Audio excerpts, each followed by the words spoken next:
we've been talking about going back to school today, but the sad truth is some kids in our area are going back without the tools and supplies that they really need to succeed. And often teachers help pay for those supplies out of their own pockets, but there is a way that you can help. A group called the Education Partnership is all about helping teachers and students get things that they really need. So here to tell us how it works is the Executive Director. We have Josh Whiteside. So Josh, thanks so much for coming on and joining us. No, thanks so much for having me. I'm happy to be here. So tell us about the Education Partnership. Yeah, sure. So we are a support system for students and teachers in Southwest PA in under-resourced schools.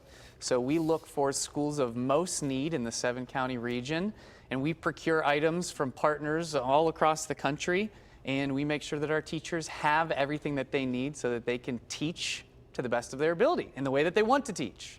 And how many students really do require this kind of help? Because it's probably more than we realize, and teachers always end up, if they can, pitching in and spending more than we realize, right? Yeah, I think the need is larger than most people realize. About 1 in 3 students really don't have everything that they need for the first day of school. So this year, the Education Partnership is working with 139 local schools, so we'll be serving about 55,000 students in the region.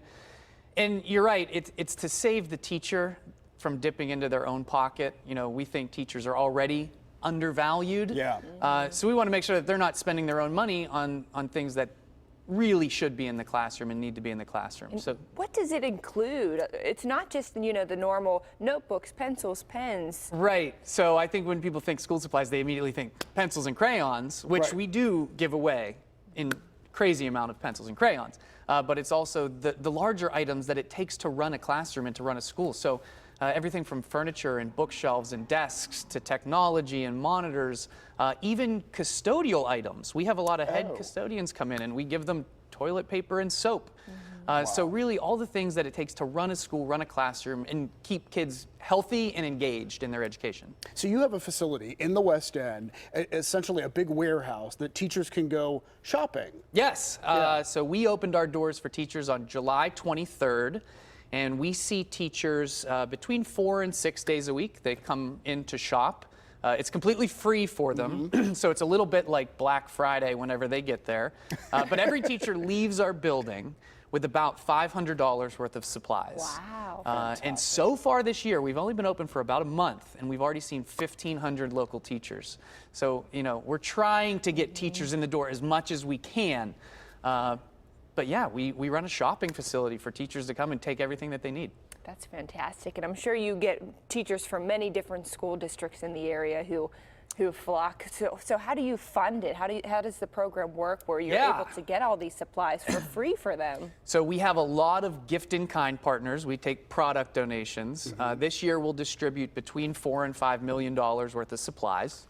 And of that $4 to $5 million, 90 to 95% will be donated material, either new or very gently used material. And then the remainder we purchase. And we have really good buying partners. We can usually buy for about 10 cents on the dollar. Fantastic. And then we do our best to be frugal and find partners and make sure that our building is running as efficiently as possible. And people can donate, but they also can volunteer, right? That's what I was just going to say. A key piece of the equation is utilizing really good volunteers. We have an extremely dedicated staff, but it's a small team, and volunteers really double our workforce every day. So on any given day, we've got an extra 10 to 20 sets of hands in the building, and we welcome volunteers all the time. It's awesome. Well, thank you for being here and telling us what you do and for what you do, because you're helping teachers and students in our region, and it's a wonderful thing. And here's something Josh and the Education Partnership should be very proud of. Since it was founded, they've helped more than 172,000 students in our area with more than $21 million in supplies. That is staggering. And to see how you can get involved, we have a link for you at pittsburghtodaylive.com. All right, well, coming up next, a look at the work created during today's entire show by the amazing quick draw artist, painter Cody Sable. His finished work when PTL comes right back.